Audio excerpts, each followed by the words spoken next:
Hi guys, Adam Hebener here, the Better Banker. Getting in touch with you once again because I need to bring some new Harp updates to you. Lots of folks have been checking in with me about the Harp 2.0. As you know, I've been spending quite a bit of time making sure that the real estate and lending community is pretty up to speed on Harp. But up to speed on Harp is kind of a relative term because it's not moving very fast. Let me just give you the quick update, and it's probably the last update on Harp for a while. Here's what's going on. Harp, as many of you, was released at least in its second iteration. We like to call it Harp 2.0 in November 15th of this year. That means that at that point, the agencies released it as a viable loan that they would be willing to buy. When I say agencies, I'm referring to Fannie and Freddie. They said, these are the terms. We're willing to buy loans that look like this and help people who are underwater get out of their underwater status.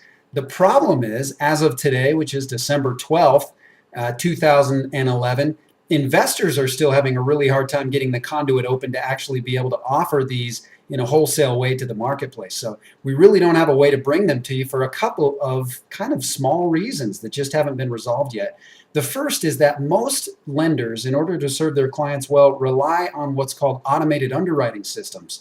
Those automated underwriting systems are actually written by Fannie Mae and Freddie Mac. They actually push them out to us, and we use them to get a pretty quick idea of whether or not a file is going to be viable.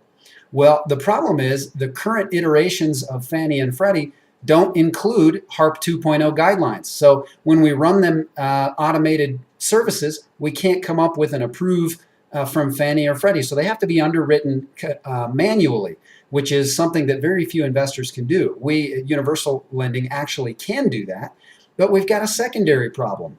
The problem is that the mortgage insurance providers on the original loan have not yet figured out how they're going to transfer the mortgage insurance burden to the new investor. So that makes a big problem. Imagine a property that was purchased, I don't know, anytime before May 1st of 2009, let's call it mid-2008. And the buyer purchased it, put 5% down and had some mortgage insurance with a 95% loan. Then their property went underwater, and now that one mortgage that they have is at, say, 120% of the value of the house. Well, when you try to pass off that mortgage insurance, what happens to the new investor? Do they get mortgage insurance to protect them?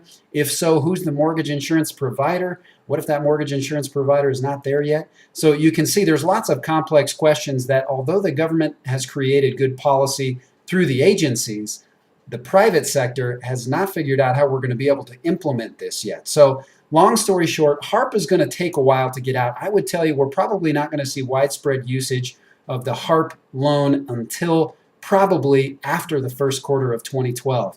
I say that because it's going to take at least that long for Fannie and Freddie to update the automated system. So don't be watching anytime soon for new Harp guidelines from me or anybody else. There isn't going to be anything new on Harp for at least the next 3.5 months or so. We'll certainly make sure that we keep you updated as we move along so that you're up to speed on everything.